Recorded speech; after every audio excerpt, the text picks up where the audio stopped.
Yes, if law school wasn't enough to capture your fleeting attention, then I'm sure that launching a concert in the midst of it would.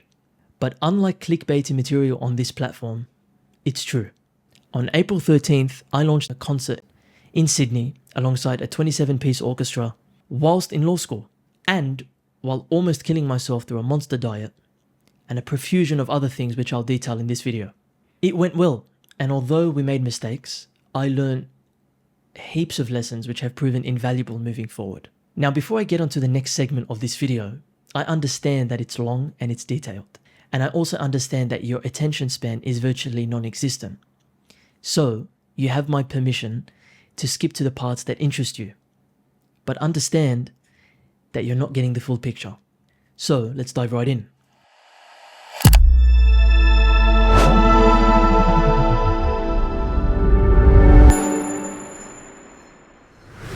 Ladies and gentlemen, welcome to the channel. My name is Jad. I'm a violinist and a composer. I've been playing since I was 6.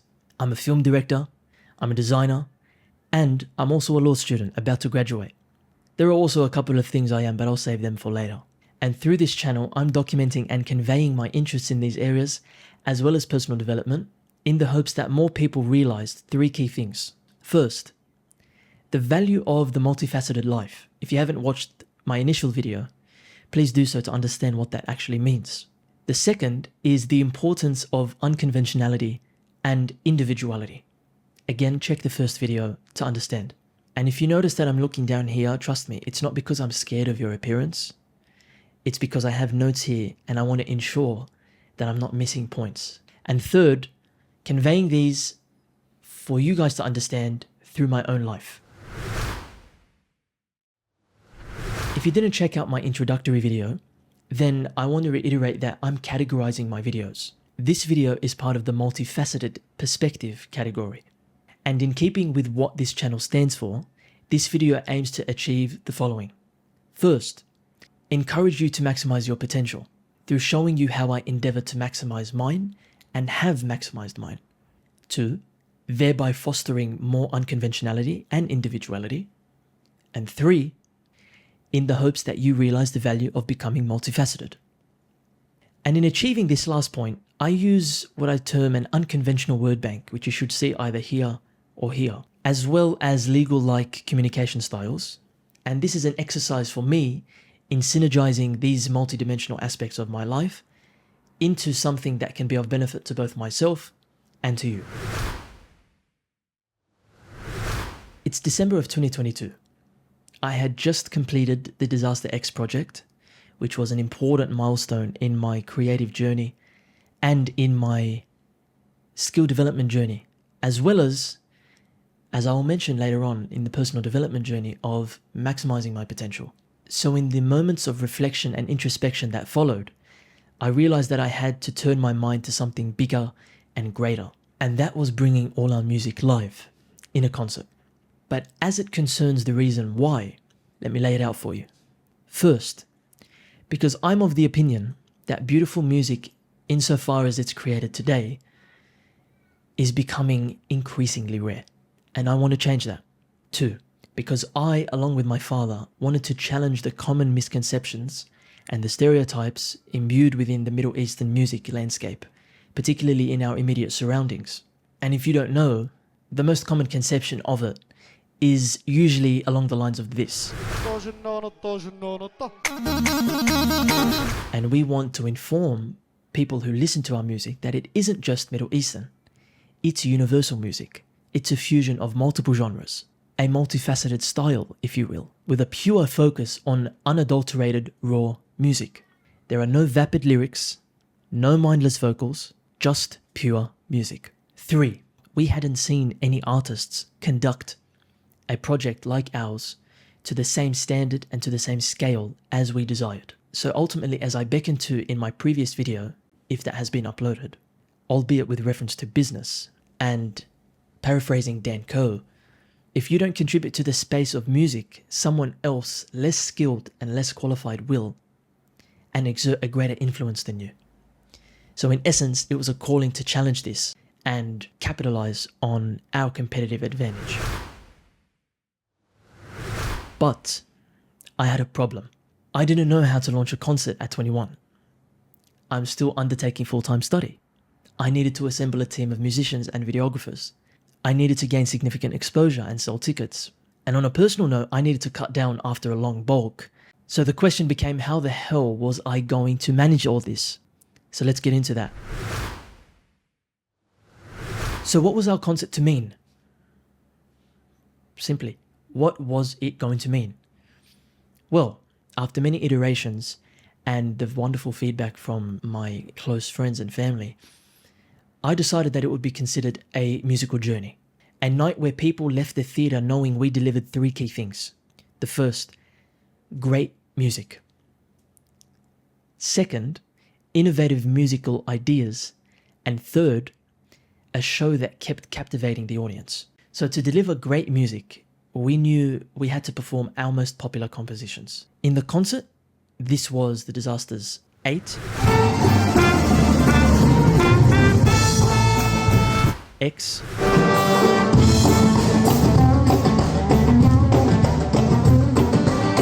One,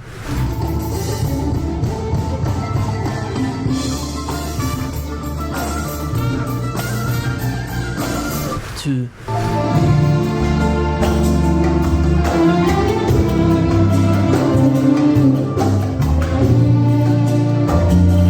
Three,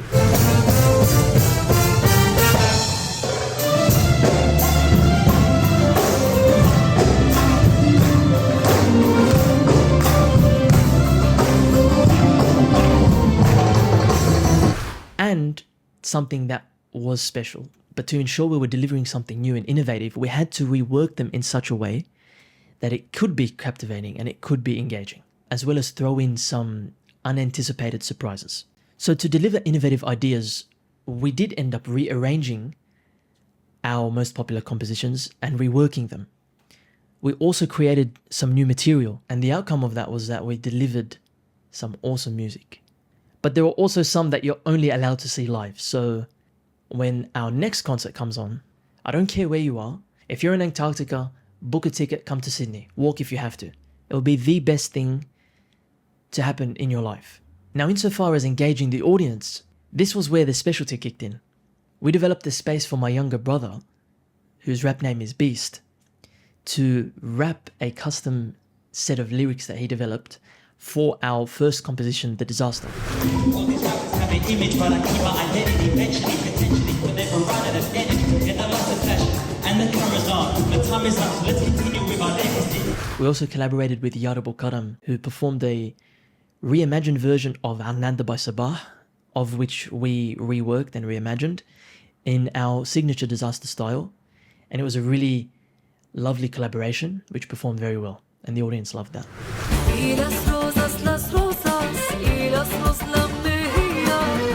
However, the most important part was to achieve all 3.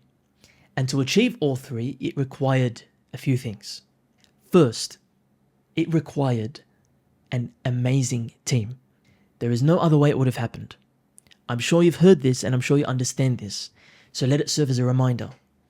This is coming from an individual who considers themselves, at times, most of the time, a lone wolf. This took effort. Also, it almost goes without saying, but I'd like to reiterate it, we needed to secure a venue with a great team. I mention that because we were very lucky that our lighting crew, particularly one lighting operator, could read music, and we had scores prepared. So when it came to rigging and preparing the lighting sequence that I designed, I had showed him the scores, which meant he could flick and flash lights on the beat, and he knew where the beats were because he could read the score.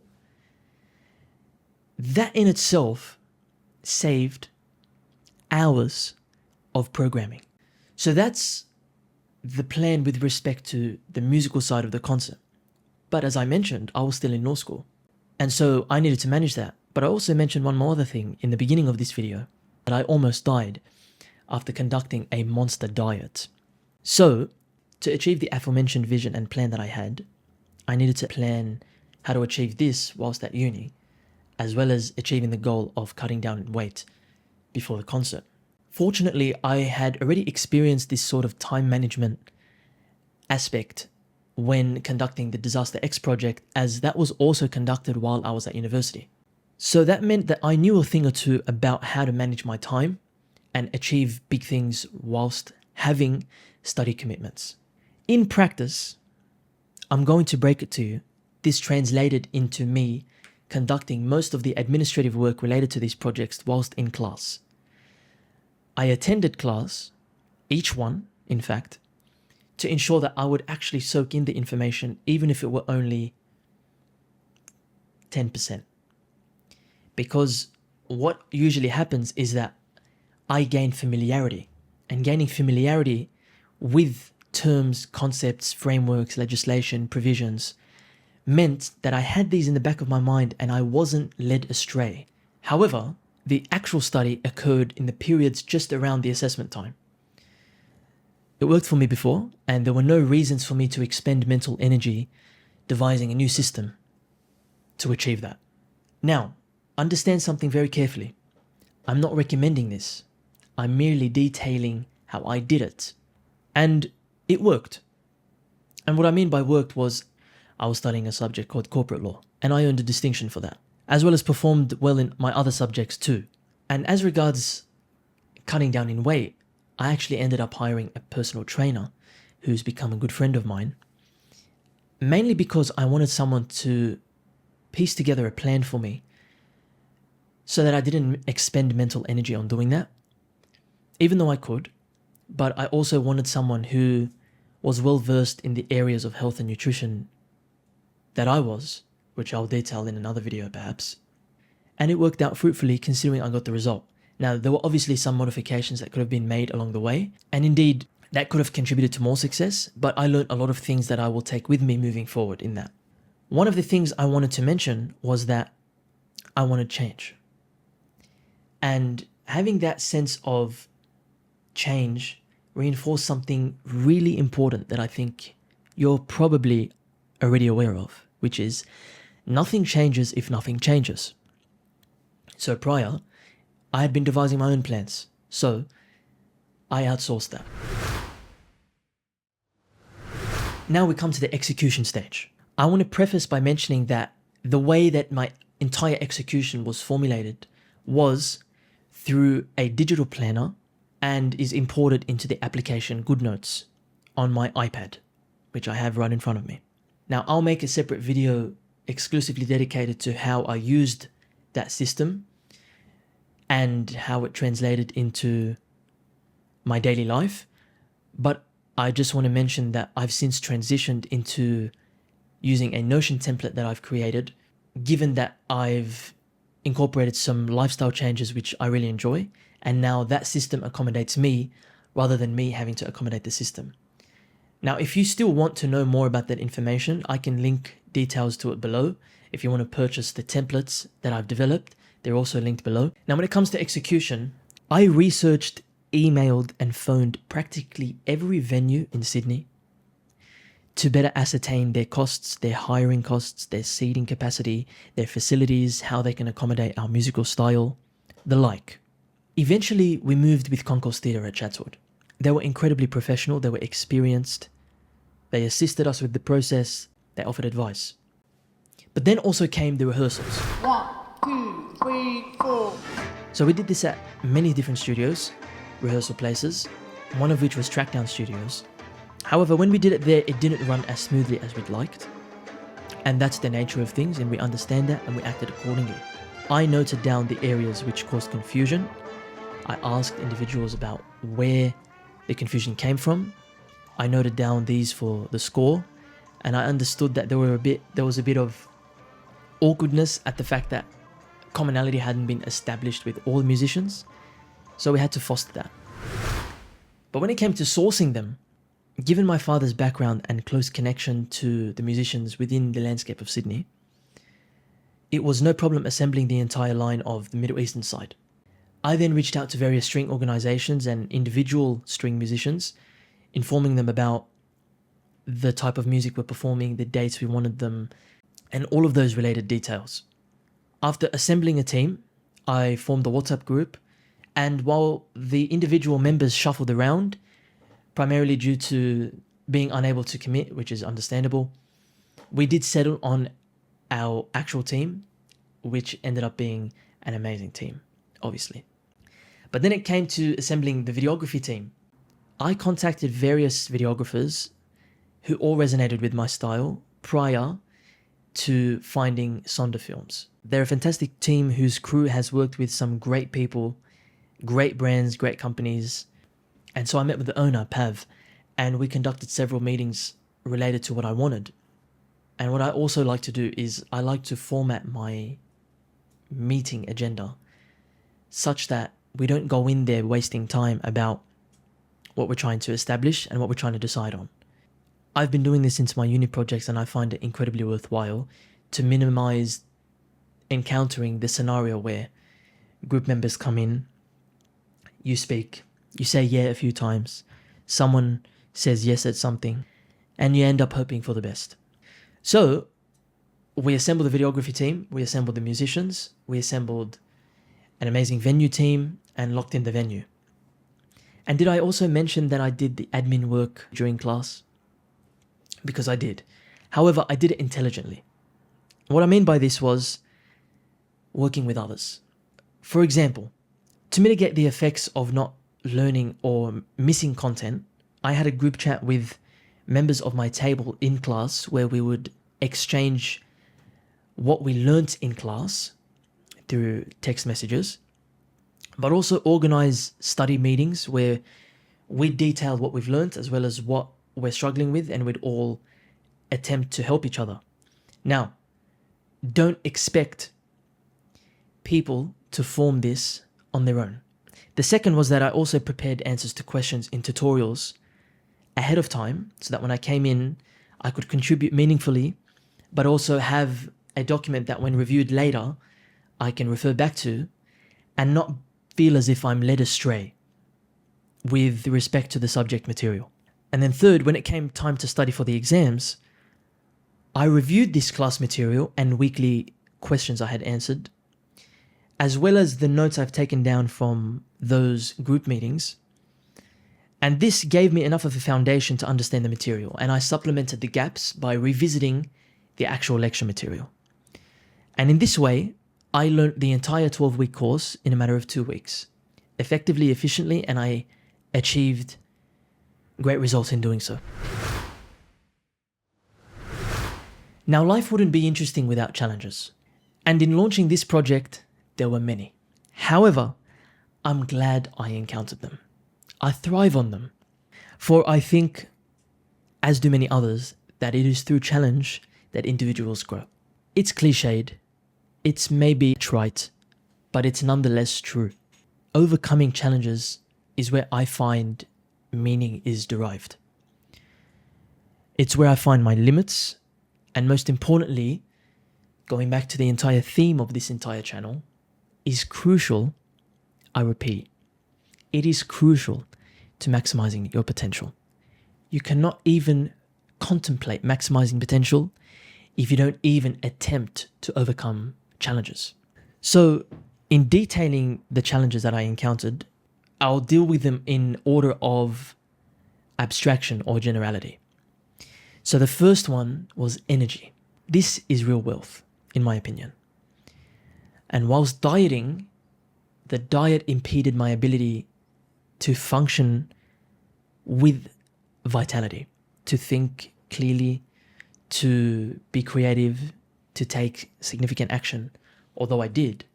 But it seemed as if I wasn't running at 100%, and that's the nature of caloric deprivation or caloric restriction.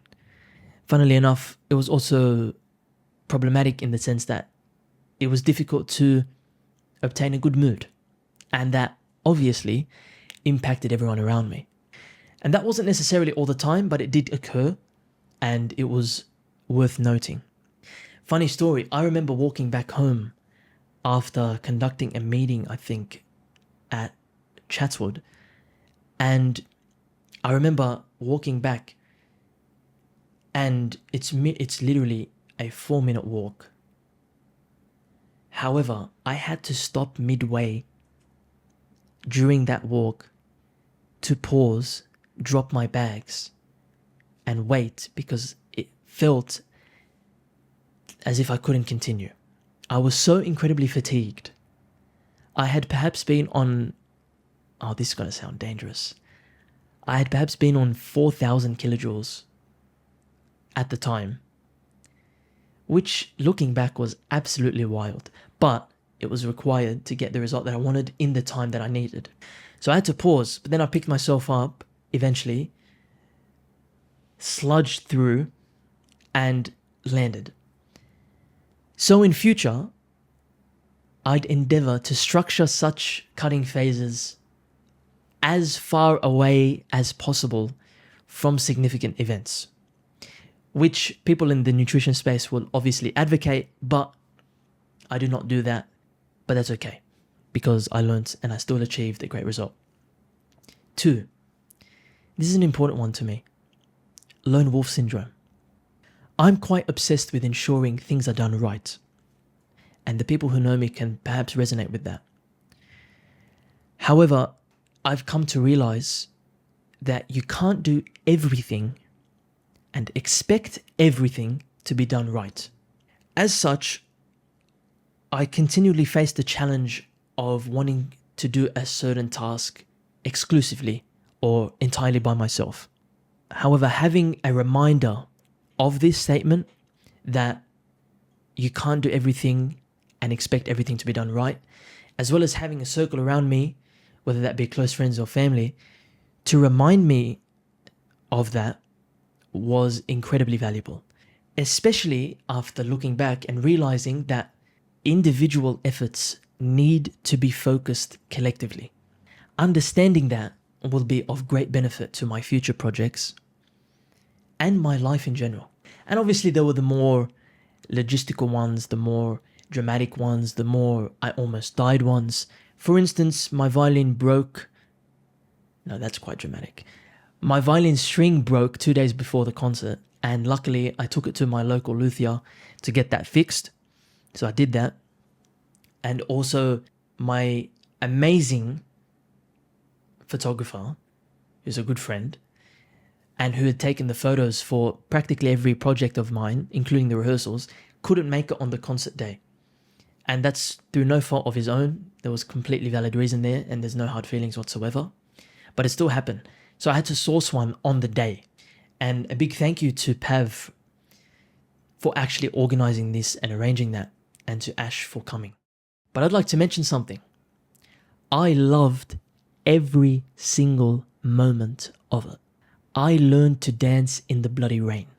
In fact, here's a picture of me at 12 a.m. outside the theatre with which I performed at, standing in the bloody rain.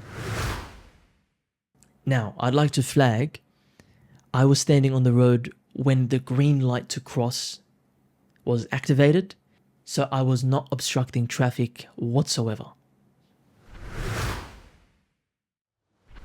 Now, when it came to the actual concert day, this ran quite smoothly, thanks to an awesome team.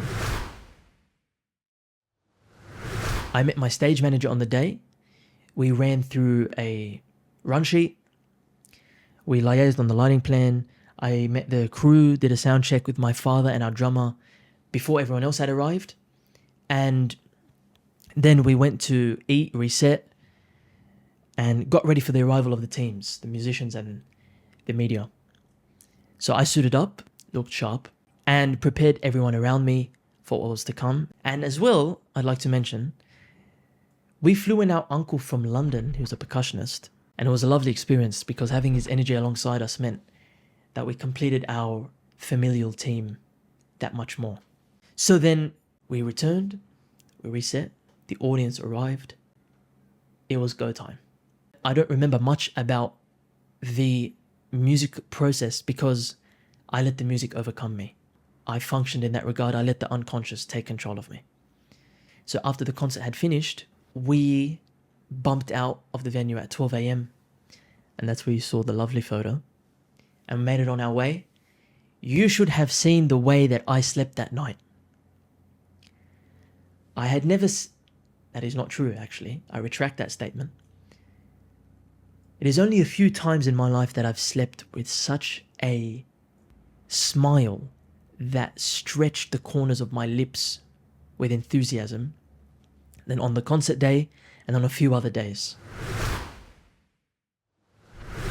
So now that I've recounted those aspects of the concert and the processes involved, now we're going to transition into a section which I consider incredibly important, and that is the lessons learned and the advice. I also want to flag that when I detail these lessons, I'm going to be speaking in a fashion that is as if I was speaking to myself. The first lesson I learned, which I touched on earlier, was that you can't do everything yourself. As much as it's painful to relinquish control sometimes, it's best to accept this fruitfully. It is then equally as important to then cultivate a team of competent persons that can complement what you do.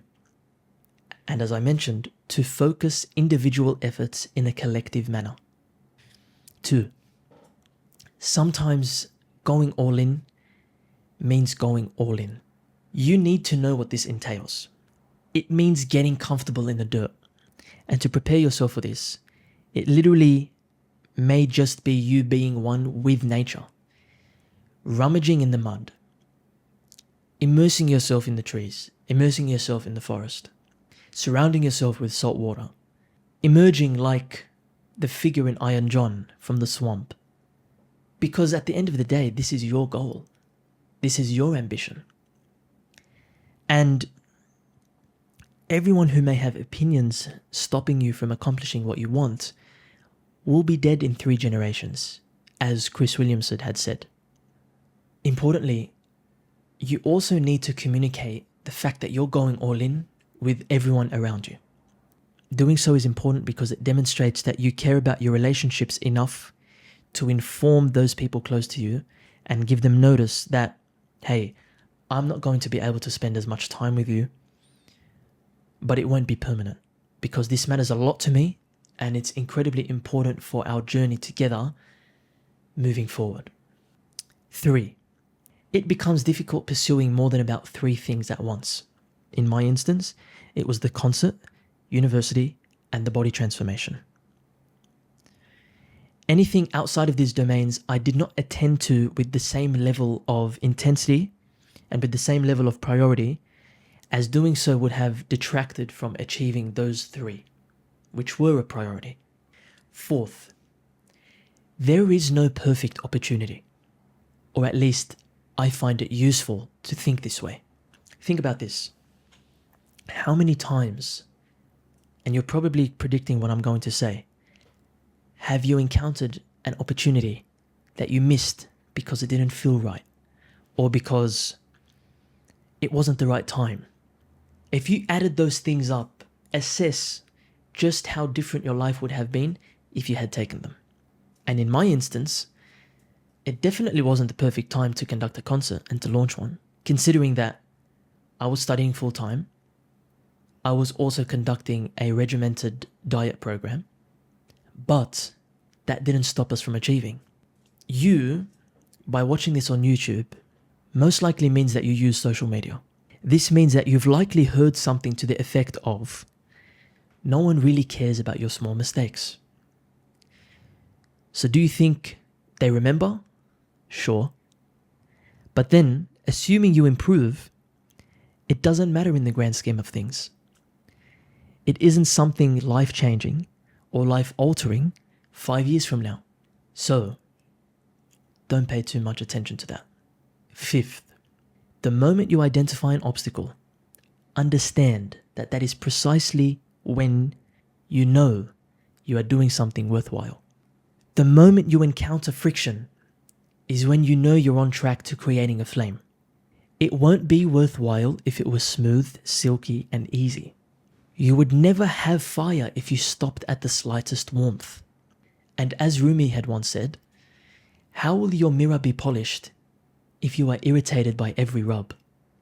You know this, but it's a reminder, because oftentimes reminders are just as good as new information. So final thoughts. Yes, it's a lengthy video, get over it. But as much as I'm making this to provide value for you, I'm also doing this to improve myself.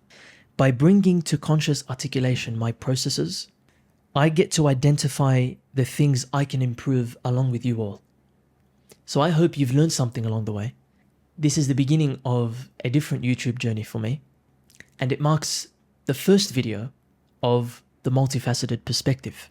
So in closing, I leave you with one statement: become who you are meant to be.